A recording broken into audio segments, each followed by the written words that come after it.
Selamat pagi Bapak Ibu Saudara sekalian. Hari ini tema yang diberikan pada saya itu keluarga Allah yang berakar dalam kasih. Firman yang melandasi tema ini diambil dari Efesus pasal 3 ayat 14 sampai 21. Efesus pasal 3 ayat 14 sampai 21 saya akan bacakan buat kita semua. Ayat 14, itulah sebabnya aku sujud kepada Bapa, yang daripadanya semua turunan yang di dalam surga dan di atas bumi menerima namanya. Aku berdoa supaya ia menurut kekayaan kemuliaannya menguatkan dan meneguhkan kamu oleh rohnya di dalam batin. Sehingga oleh imanmu Kristus diam di dalam hatimu dan kamu berakar serta berdasar di dalam kasih. Aku berdoa supaya kamu bersama-sama dengan segala orang kudus dapat memahami betapa lebarnya dan panjangnya dan tingginya dan dalamnya kasih Kristus.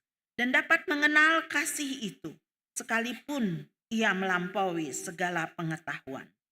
Aku berdoa supaya kamu dipenuhi di dalam seluruh kepenuhan Allah.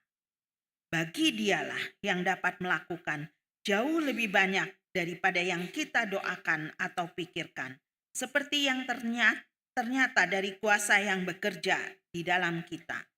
Bagi dialah kemuliaan di dalam jemaat dan di dalam Kristus Yesus turun-temurun sampai selama-lamanya. Amin. Saudara yang dikasihi Tuhan, Dr. Lin Ting-tung adalah seorang Taiwan pertama yang menjadi dokter dan menjadi Kristen. Pada akhir abad ke-19, ia bekerja di sebuah rumah sakit kecil yang dirintis oleh Dr. Maxwell, seorang misionaris dari Inggris. Ketika itu tingkat kesehatan masyarakat di Taiwan masih rendah dan cara pengobatannya pun masih sederhana. Pada suatu hari datang seorang anak ke rumah sakit itu dan meminta obat untuk ibunya yang sedang demam karena malaria. Anak ini sudah berjalan 2 jam dari desanya untuk sampai ke rumah sakit melalui hutan dan sawah.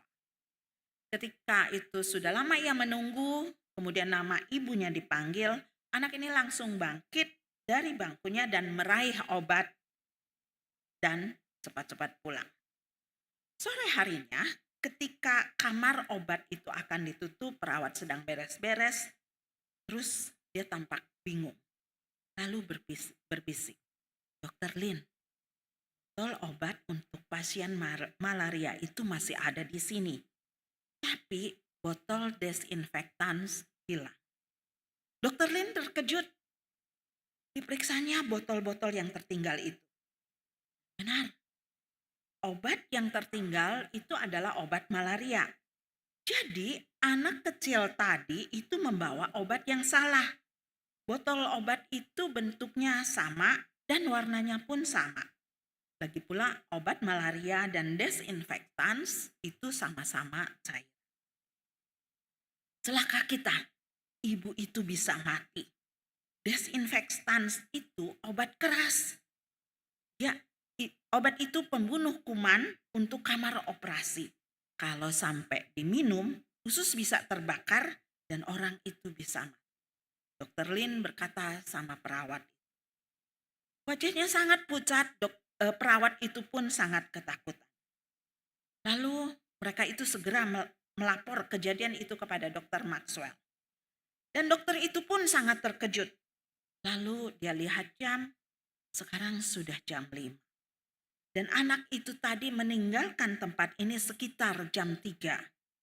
Sebentar lagi anak itu pasti akan sampai ke rumahnya. Kita tidak mungkin bisa mengejarnya dan juga kita tidak tahu jalan ke rumah. Semua terdiam. Zaman itu jelas belum ada handphone, belum ada telepon, juga bukan barang biasa ya telepon itu. Lalu kemudian Dr. Maxwell berkata, mulai sekarang tidak boleh menaruh obat keras di meja. Simpan di tempat khusus dan yang tidak mudah terjangkau. Dan sekarang kumpulkan semua karyawan, semua orang yang ada di rumah sakit ini. Kita akan berdoa. Jadi setelah semua orang berkumpul, Dr. Maxwell mengajak semua orang di rumah sakit itu untuk berdoa. Tuhan, kami sudah ceroboh sekali. Ampuni kami. Dan saat ini nyawa seorang ibu sedang terancam karena kecerobohan kami. Tolong dia ya Tuhan. Cegahlah dia agar tidak minum obat yang dibawa anaknya itu dari sini. Malam itu, semua orang yang di rumah sakit itu gelisah, termasuk Dr. Lin yang jaga malam. Dia gelisah dan merasa bersalah. Ia merasa harus bertanggung jawab atas kematian ibu itu. Pagi-pagi sekali, matahari belum terbit. Tapi pintu rumah sakit itu diketuk. Ternyata anak yang kemarin membawa botol yang salah itu. Anak itu gugup dan sangat ketakutan. Dr. Lin pun sangat ketakutan. Apa yang harus saya lakukan? Pikirnya. Anak itu dengan sangat ketakutan bicara. Dokter, maaf, saya sangat ceroboh. Kemarin saya bawa botol obat itu dan berlari secepatnya ke rumah saya. Saya ingin segera sampai ke rumah supaya mama saya bisa minum segera obat ini. Tapi karena berlari tanpa henti, ketika saya sudah dekat desa saya, tiba-tiba saya terjatuh dan botol obat itu pun pecah. Dokter, maaf. Dia bicara dengan terbata-bata karena ketakutan dan air matanya pun keluar. Dokter Lin yang masih terpaku karena ketakutan, kemudian bertanya, kapan obat itu jatuh? Anak itu makin ketakutan dan minta maaf. Dokter, maaf, saya baru bisa sekarang datang ke sini karena semalam sudah gelap dan saya sudah sangat lelah. Botol itu jatuh menjelang gelap. Dokter Lin itu langsung teringat, menjelang gelap. Itulah saat mereka semua, karyawan di rumah sakit itu berkumpul dan berdoa. Memohon kepada Tuhan agar ibu itu tidak minum obat yang salah.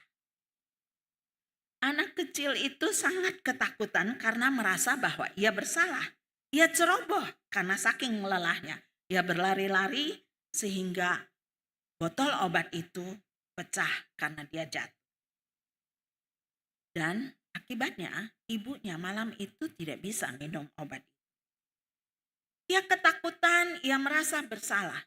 Ia tidak mengerti bahwa itulah cara Allah memelihara dia, mengasihi dia. Itulah cara Allah untuk mengasihi dia dan ibunya. Dia tidak mengerti. Saudara, bukankah kita pun sering seperti itu? Tidak tahu, tidak memahami betapa Allah mengasihi kita. Yang sering kita pikirkan tentang Allah adalah semua apa yang kita lihat, kita alami, kita dengar. Dan yang kita lihat dan alami itu sangat-sangat terbatas. Sehingga seringkali kita tidak bisa memahami Allah. Memahami Allah yang sangat mengasihi kita. Makanya seringkali kita kemudian berkata, katanya Allah itu kasih. Katanya begitu besar kasih Allah akan dunia ini. Kok yang saya alami seperti ini? Kenapa yang saya alami ini sangat menyakitkan, sangat pahit? Apakah betul-betul Allah mengasihi saya? Karena itulah kemudian Paulus di dalam surat Efesus, surat bagi jemaat Efesus ini berdoa. Berdoa untuk jemaat Efesus dan untuk setiap kita pembaca surat Efesus. Doanya apa? Doa Paulus itu yang pertama, supaya Kristus menguatkan dan meneguhkan kamu oleh rohnya dalam batin, sehingga oleh imanmu Kristus diam di hatimu. Yang kedua, supaya kamu berakar serta berdasar dalam kasih. Supaya kamu dapat memahami dan mengenal kasih itu. Dan yang terakhir, supaya kamu dapat dipenuhi dalam seluruh kepenuhan Allah. Apa artinya doa Paulus ini? Mengapa ia berdoa buat jemaatnya seperti itu? Kenapa tidak seperti kita yang biasa berdoa buat orang lain untuk kesehatan, untuk kekuatan? Kenapa ia bukan berdoa supaya jemaat Efesus, jemaatnya itu mendapat pekerjaan yang baik, uang yang cukup sehingga dapat hidup lebih baik? Saudara tidak salah mendoakan untuk hal-hal seperti itu. Tapi rupanya Paulus mengerti apa yang paling utama dibutuhkan oleh kita semua. Yaitu supaya yang paling kita butuhkan adalah supaya Kristus diam di hati kita. Supaya Kristus menguatkan dan meneguhkan kita dan Kristus diam di hati kita. Saudara, Paulus menulis surat ini ketika ia dipenjara di Roma sekitar tahun 60-an. Dia menulis kepada jemaatnya yang didirikannya di Efesus, di mana Paulus pernah menghabiskan masa 3 tahun masa pelayanan di Efesus ini. Maka tidak heran ia cukup dekat dengan jemaat Efesus. Dan surat yang ditulis Paulus ini bukan surat teguran, bukan karena peringatan untuk berjaga-jaga karena ajaran sesat atau masalah yang terjadi, tetapi untuk menguatkan jemaat di Efesus. Makanya dalam surat Efesus ini ada 2 kali Paulus menuliskan doanya buat jemaat ini. Yang pertama di dalam pasal 1 ayat 15-22 dan dalam pasal 3 ini yang sudah kita baca dan akan kita renungkan. Nah saudara, dalam doa Paulus yang kedua ini, Paulus dengan sangat memohon kepada Allah.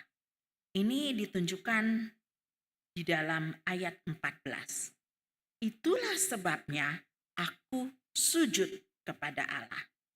Saudara, orang Yahudi itu kebiasaannya kalau berdoa itu berdiri. Ketika Tuhan Yesus mengajar perumpamaan kepada pendengarnya, perumpamaan orang Farisi dan pemungut cukai, dikatakan di dalam Lukas pasal 18 ayat 11 dan 13 bahwa orang Farisi dan pemungut cukai itu berdoa di bait Allah dan berdiri. Jadi mereka biasa berdiri. Tapi kalau kemudian di sini Paulus berkata bahwa dia berdoa dan bersujud, maka itu menunjukkan bahwa doanya itu sangat sungguh-sungguh. Memohon dengan sangat, sama seperti ketika Tuhan Yesus berdoa di Taman Getsemani. Bergumul ketika hendak disalibkan.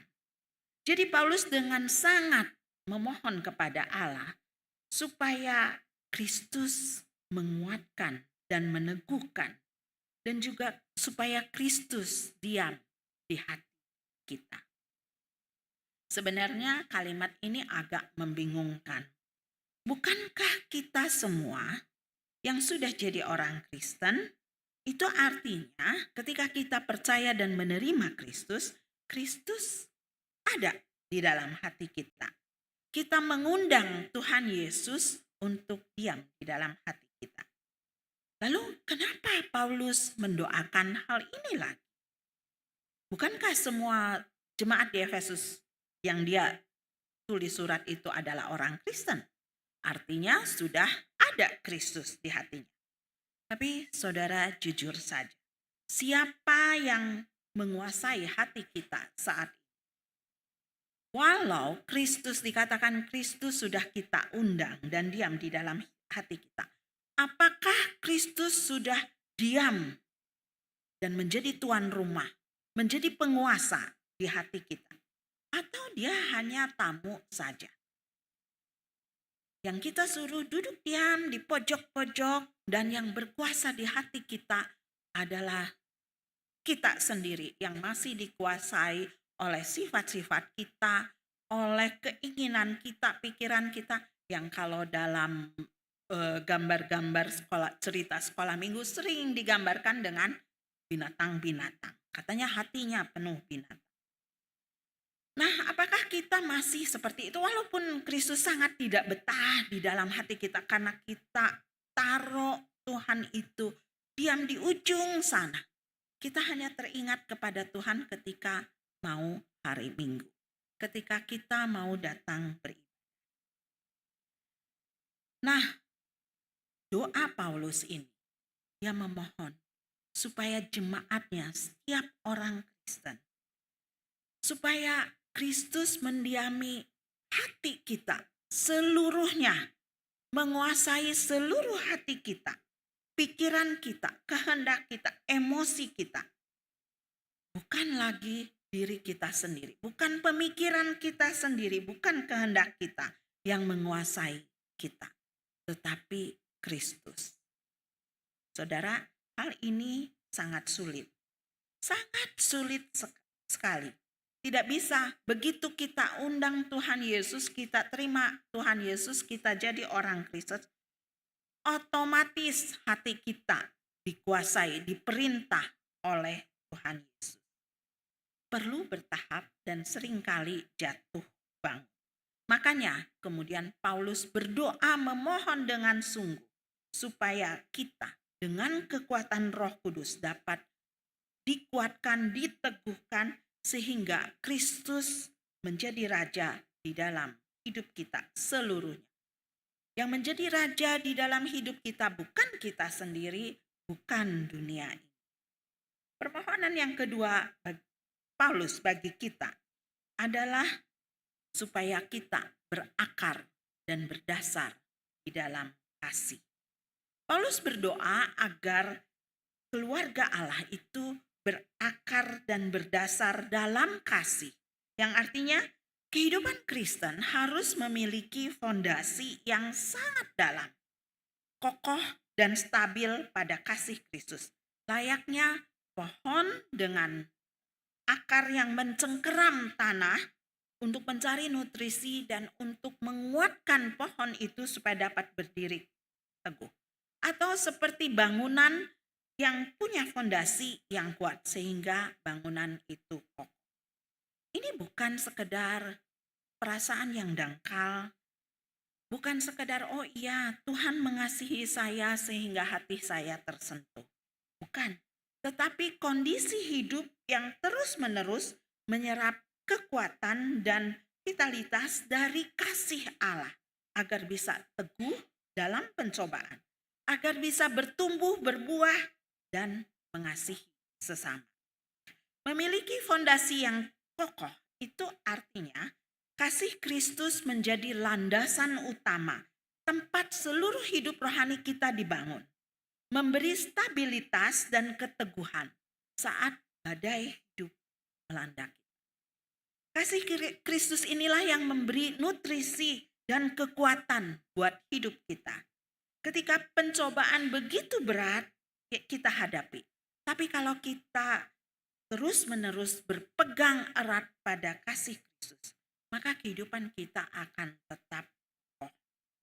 Ketika kita divonis misalnya penyakit yang mengerikan, ketika misalnya kita ditinggal oleh orang yang sangat kita kasihi, ketika kita gagal ujian, ketika kita gagal dalam pekerjaan kita, ketika kita gagal dalam bisnis kita tetap percaya bahwa Tuhan mengasihi kita. Ia hadir dalam hidup kita dan mengasihi kita. Dan saudara, saya tahu itu sangat tidak mudah. Tidak mudah bagi kita untuk tetap percaya Tuhan mengasihi kita. Kita tetap percaya bahwa Tuhan hadir di dalam hidup kita ketika kenyataan yang kita hadapi adalah hidup yang sulit, yang pahit. Tapi saudara, sekalipun sangat tidak mudah, percayalah kepada Kristus. Dialah yang bisa membuat hidup kita berjalan dengan baik. Sekalipun mungkin lama kita menantikan jawaban itu, sekalipun kita kesakitan, sekalipun semua keadaan tidak sesuai dengan ekspektasi kita, tetapi kasih Kristuslah itu yang dapat membuat kita tenang dan damai menjalani hidup yang sulit. Paulus kemudian berdoa semakin dalam lagi buat kita supaya kita memahami dan mengenal kasih Kristus. Kata Yunani yang diterjemahkan sebagai memahami atau mengerti menyiratkan lebih dari sekedar pemahaman mental. Bukan secara pengetahuan kognitif saja. Oh iya, saya mengerti. Saya tahu, sudah dikasih tahu sejak kecil bahwa Allah mengasihi kita. Bukan seperti itu. Memang secara harafiah, kata memahami itu dari bahasa Yunani-nya itu artinya memegang sesuatu dan menjadikannya milik sendiri. Jadi sebenarnya Paulus berdoa agar jemaat Kristen di Efesus dapat benar-benar memahami kasih yang melampaui segala pengetahuan itu, melampaui apa yang mereka dengar dan lihat dan mengalami. Jadi pemahaman semacam itu, pemahaman dari kata Yunani itu artinya sama dengan mengalami sendiri. Pemahaman inilah yang mengharuskan kita untuk berpegang pada kasih Kristus. Paulus mendorong mereka dan kita semua, orang kudus dimanapun, untuk merenungkan apa artinya dikasihi sepenuhnya oleh Tuhan dalam Kristus. Ia ingin kita semua memahami kasih Tuhan dalam segala kepenuhannya. Untuk mengetahui betapa lebarnya, panjangnya, tingginya, dan dalamnya kasih Kristus. Jadi ketika kita tetap percaya dan berpegang teguh pada kasih Tuhan, sekalipun hidup kita sangat sulit, itu bukan sekedar harapan kosong atau iman yang kosong. Paulus berdoa supaya kita betul-betul memahami dan mengenal kasih Kristus itu. Saudara, biasanya karena sejak kecil kita didoktrinasi bahwa Allah itu kasih. Otomatis ketika kita menghadapi pencobaan, menghadapi kesakitan, kita tetap bilang, percaya ya Allah itu mengasihi kamu. Kita bilang iya. Tetapi jauh-jauh di dalam hati kita, apakah betul kita mengiyakan? Iya, Tuhan mengasihi saya. Tapi ia membiarkan saya sakit. Bukan memahami seperti itu. Yang Paulus doakan adalah supaya kita betul-betul percaya memahami kasih itu karena mengenal kasih itu, mengalaminya, disentuh oleh kasih itu. Penggunaan bahasa dimensi oleh Paulus untuk menggambarkan kasih Kristus menunjukkan betapa luasnya kasih Kristus itu. Kasih Sang Penebus buat umatnya begitu besar, sedemikian besar, sehingga hampir tidak bisa dipahami. Dalam Mazmur 103 ayat 11 dan 12, Daud juga menggambarkan kasih Allah dengan menggunakan bahasa dimensi juga. Setinggi langit dari bumi, demikian besarnya kasihnya atas orang-orang yang takut akan Dia. Sejauh timur dari barat, demikian dijauhkannya daripada pelanggaran-pelanggaran. Dan kasih itu terus-menerus melekat kepada kita. Roma 8 ayat 35, Paulus mengatakan, siapakah yang akan memisahkan kita dari kasih Kristus? Penindasan atau kesesakan atau penganiayaan atau kelaparan, atau ketelanjangan, atau bahaya, atau pedang. Tak satu pun dapat memisahkan kita dari kasih Kristus. Kasih yang begitu besar yang digambarkan oleh Yesus sendiri di dalam Yohanes 15 ayat 13. Tidak ada kasih yang lebih besar daripada kasih seorang yang memberikan nyawanya untuk sahabat-sahabat. Lalu tentang Allah Bapa, Yesus berkata, karena begitu besar kasih Allah akan dunia ini, sehingga ia mengaruniakan anaknya yang tunggal. Yohanes 3 ayat 16. Kasih Tuhan itu mencakup segalanya, jauh melebihi kemampuan kita untuk memahami. Luasnya, panjangnya, tingginya, dan dalamnya sangat mengejutkan. dibutuhkan meditasi, perenungan jiwa, dan kejujuran untuk kita dapat mendekat kepada Allah, untuk dapat memahami sifatnya. Dan itulah yang Paulus doakan untuk kita semua. Memahami betapa lebarnya, panjangnya, tingginya, dan dalamnya kasih Kristus untuk kita. Saudara, kemudian di dalam Efesus 4 ayat 25, satu pasal setelah Paulus menuliskan doanya ini, Paulus memerintahkan kepada para suami untuk mengasihi istrinya seperti Kristus mengasihi jemaat. Kasih Kristus itu harus nyata di dalam keluarga kita. Dan saudara tahu, bukankah keluarga, orang yang sehari-hari hidup bersama kita, hampir 24 jam kita temui, itu merekalah yang paling sulit untuk kita kasih, apalagi kasihnya seperti kasih Kristus. Kita akan melihat betapa nyebelinnya, betapa malasnya, dimintain tolong bilangnya nanti. Betapa egoisnya orang-orang di dalam rumah kita. Tapi saudara, kalau kita sudah memahami betapa Kristus mengasihi kita, ketika kita masih menjadi orang berdosa, ketika kita masih menolak Dia, tapi Dia tetap saja mengasihi kita, maka pemahaman itu seharusnya memampukan kita mengasihi orang-orang yang menyebalkan kita, orang-orang yang terus-menerus mengganggu hidup kita. Saudara, bukankah lebih mudah bagi kita untuk mengasihi orang yang hanya sekali-sekali kita lihat? Karena ketika berjumpa dengan kita, dia selalu manis, baik, tidak nyebelin kita. Tapi orang di rumah kita, mereka apa adanya. Tidak, ya berkata tidak. Malas, ya berkata malas. Bukan untuk menyenangkan kita. Sehingga itu menjadi sulit bagi kita untuk mengasihi mereka. Apalagi seperti kasih. Tetapi saudara, ketika Paulus berdoa supaya kita dapat memahami apa artinya mengalami di dalam hidup kita sehari-hari, mengalami kasih Kristus.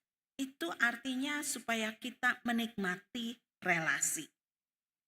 Menikmati relasi bukan hanya sekedar mengetahui agama Kristen saja.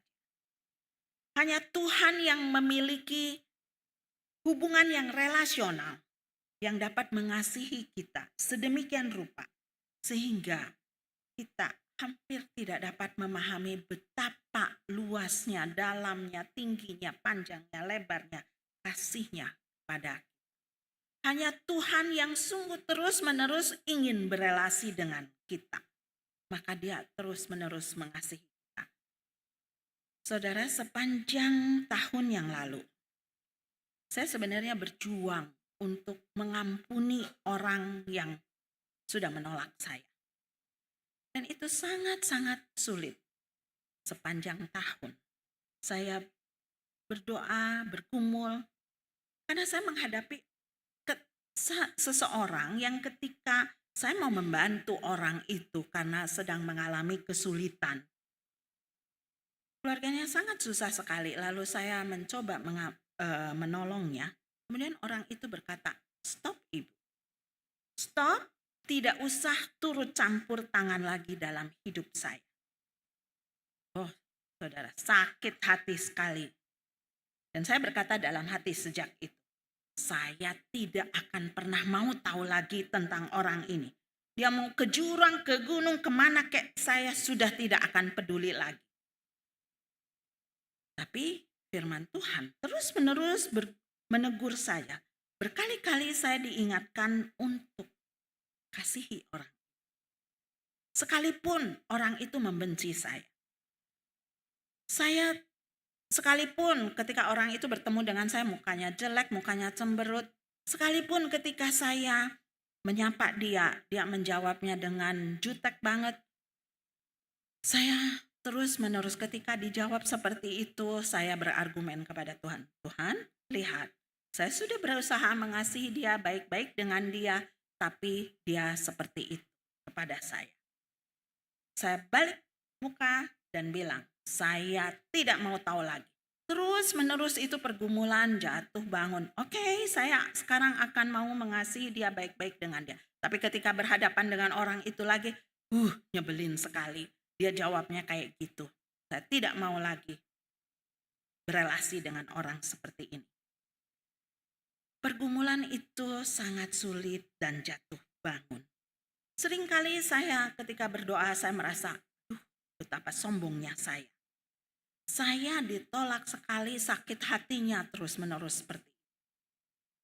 Tuhan, berkali-kali saya tolak. Saya katakan, tidak Tuhan, jangan turut campur tangan kali ini. Saya sekarang mau dan bisa berjalan sendiri. Maunya saya, pikiran saya yang saya lakukan. Berkali-kali saya menolak dia. Tapi apakah kemudian Tuhan mundur dari hidup saya dan berkata, terserah kamu. Tuhan tidak pernah seperti itu.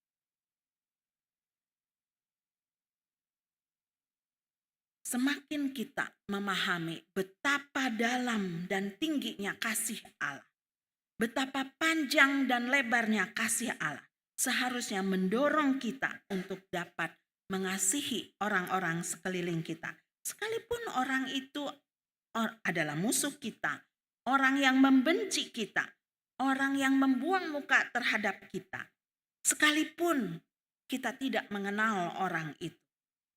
Karena kita telah mengalami kasih Kristus itu, maka kita pun dapat mengasihi orang-orang di pedalaman, di Bonenggaya, di pedalaman di Soe, di pedalaman Papua, di Kalimantan, yang sama sekali tidak kita kenal. Kita ingin agar mereka semua bisa mengenal dan mengalami kasih Kristus. Tetapi pemahaman saja yang secara kognitif belum akan berdampak di dalam hidup kita. Kita harus mengenal dan mengalaminya secara pribadi. Paulus berdoa supaya kita semua mengenal dan mengalami kasih itu dalam hidup kita secara pribadi. Sekalipun kasih itu tidak dapat dimengerti. Kasih itu tidak masuk akal, melampaui segala pengetahuan. Yang terakhir kemudian Paulus berdoa buat kita, itu supaya kita dipenuhi dalam kepenuhan Allah. Sepertinya doa Paulus ini kalau kita perhatikan itu berjenjang. Makin lama makin tinggi. Dan puncak permohonannya adalah ini, supaya dipenuhi dalam kepenuhan Allah. Kepenuhan Allah itu artinya adalah totalitas dari segala sesuatu yang ada pada Allah.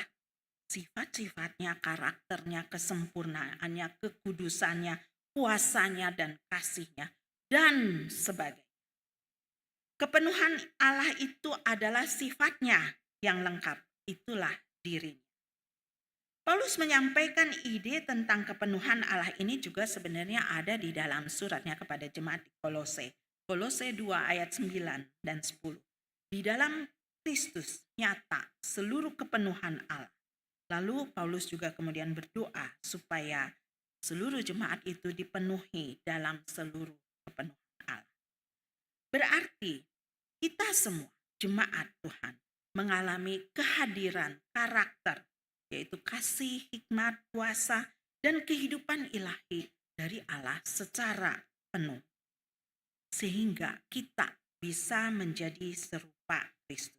Kita tidak lagi kekurangan apapun, melainkan menjadi wakil Allah yang mencerminkan kemuliaannya di dunia ini. Ini adalah tujuan akhir dari kehidupan kita yang hanya bisa dicapai kalau kita memiliki Roh Kudus. Kalau Roh Kudus menolong kita, Kristus dapat menjadi sangat nyata di dalam hidup kita. Jelas sekali, saudara, sebenarnya tidak ada satu makhluk ciptaan Allah yang dapat mencapai kepenuhan Allah dalam arti menjadi setara dengan Allah. Sebaliknya, jika dipenuhi dengan seluruh kepenuhan, Allah itu menggambarkan penggenapan janji Allah. Jika seorang mengasihi aku, ia akan menuruti firman, dan Bapakku akan mengasihi dia. dan kami akan datang kepadanya dan diam bersama dengan dia. Ini janji Tuhan di dalam Yohanes 14 ayat 20. Kalau kita mengasihi Allah, Tuhan berkata dia akan datang dan diam bersama-sama kita. Allah mendiami orang percaya dan mereka boleh mengambil bagian dalam kodrat ilahi. 2 Petrus 1 ayat 4. Kekayaan Allah tersedia bagi kita. Allah dengan kasih karunia-Nya memenuhi kita dengan Roh Kudus-Nya, memampukan kita untuk hidup lebih serupa dengan Kristus yang diam di dalam kita dengan segenap kepenuhannya. Itu Paulus tuliskan di dalam Efesus yang kelima. Lalu Yesus juga berkata bahwa barang siapa minum air yang akan kuberikan kepadanya, ia tidak akan haus lagi untuk selama-lamanya. Sebaliknya air yang akan kuberikan kepadanya akan menjadi mata air dalam diri yang terus-menerus memancar sampai kepada hidup yang kekal. Yohanes 4 ayat 14. Sumber kehidupan yang tidak pernah berakhir, kepuasan dan kelimpahan rohani. Mata air kehidupan. Ini adalah penuhan Allah di dalam diri orang percaya. Saudara, seorang teolog dan penafsir, Francis Folkes, itu mengungkapkan inti dari Efesus 3 ayat 19 ini dengan baik. Ia, yaitu Paulus, pada akhirnya berdoa bukan agar kita semua menerima sifat Allah atau karunia-Nya. Bukan kasih, bukan pengetahuan, bukan kekuatan secara sendiri-sendiri atau bersama-sama. Tetapi Paulus berdoa untuk berdiamnya Allah secara penuh di dalam diri kita. Tentu saja Allah yang kekal itu tidak akan pernah dapat dibatasi oleh kapasitas dari kita, makhluk ciptaannya. Makhluk ciptaan yang berdosa. Tetapi pada saat yang sama, Paulus tidak ingin mendoakan sesuatu yang lebih rendah. Karena kita tidak dapat, karena kita makhluk yang berdosa, kapasitas kita terbatas, Paulus tidak mengubah doanya. Tetapi dia tetap berdoa agar umat Allah dapat dipenuhi dengan kepenuhan Allah. Kepenuhan Allah yang ingin ia bawa di dalam kehidupan anak-anak. Tujuan setiap orang Kristen adalah dipenuhi sepenuhnya dengan Allah. Sehingga karakternya, sifat-sifatnya, dan kasihnya itu mendefinisikan keberadaan kita. Lalu seorang penulis Kristen lagi, C.S. Lewis, seorang penulis yang dipakai oleh Allah, itu memberikan ilustrasi yang sangat baik tentang hal ini. Dia menulis dalam buku The Screwtape Letters, bukan Narnia ya, bukan film Narnia, walaupun itu pun ditulis oleh C.S. Lewis. Nah, dalam buku Screwtape Letters ini percakapan antara setan dengan keponakan setan itu yang masih culun katanya, dalam rangka menjelaskan rencana besar Allah bagi manusia ciptaannya. Jadi ini percakapan imajiner. Setan itu berkata, kita harus menghadapi kenyataan bahwa semua pembicaraan tentang kasih Tuhan kepada manusia dan pelayanan Tuhan itu sebagai kebebasan yang sempurna. Bukanlah sekedar propaganda, namun sebuah kebenaran yang mengerikan kita. Jadi kebenaran yang mengerikan setan itu. Allah benar-benar ingin memenuhi alam semesta ini dengan replika-replika kecil dirinya. Makhluk-makhluk yang kehidupannya dalam skala mini secara kualitatif mirip dengan kehidupan Allah. Bukan karena dia telah menyulapnya, menyerapnya, tetapi karena kehendak manusia itu sendiri dengan bebas menyesuaikan diri dengan kehendak Allah. Saudara, ketika hidup kita dipenuhi oleh Allah, maka otomatis seluruh keberadaan kita, pikiran kita, kehendak kita, emosi-emosi yang kita rasakan, semuanya menjadi selaras dengan keberadaan Allah. Kita menjadi replika kecil dari Allah. Dengan mudah, orang-orang di sekeliling kita akan melihat bahwa Allah ada di dalam diri kita. Inilah yang Paulus doakan. Inilah yang Allah inginkan dari kita dalam hidup kita. Hidup yang dipenuhi oleh Allah, bukan dipenuhi oleh materi, oleh kesuksesan di mata dunia, bukan dipenuhi oleh jabatan, kemasyhuran dan segala, tetapi dipenuhi oleh Allah. Yang artinya adalah kita serupa dengan Allah. Inilah tujuan Allah sesungguhnya ketika Ia menciptakan kita menjadi serupa dan segambar Allah. Dan inilah kepuasan kebahagiaan yang sejati, yaitu ketika kita menjadi serupa dengan Allah, sesuai dengan tujuan Allah semula. Allah ingin kita menjadi gambar.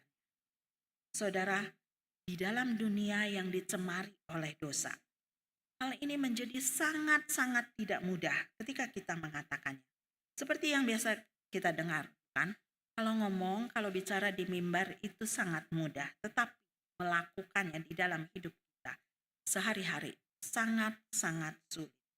Bahkan mungkin seumur hidup saya, seumur hidup kita semua, jatuh bangun untuk mencapainya.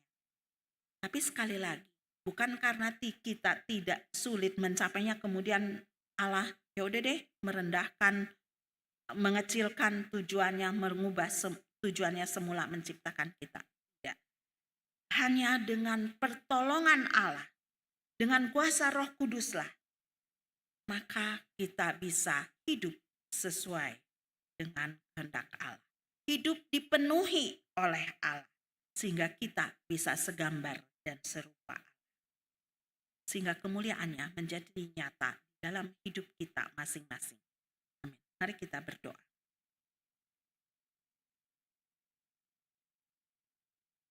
Tuhan, biarlah doa Paulus boleh menjadi doa kita semua, kami semua, supaya kami boleh hidup menjadi serupa dengan Engkau, dipenuhi oleh Engkau.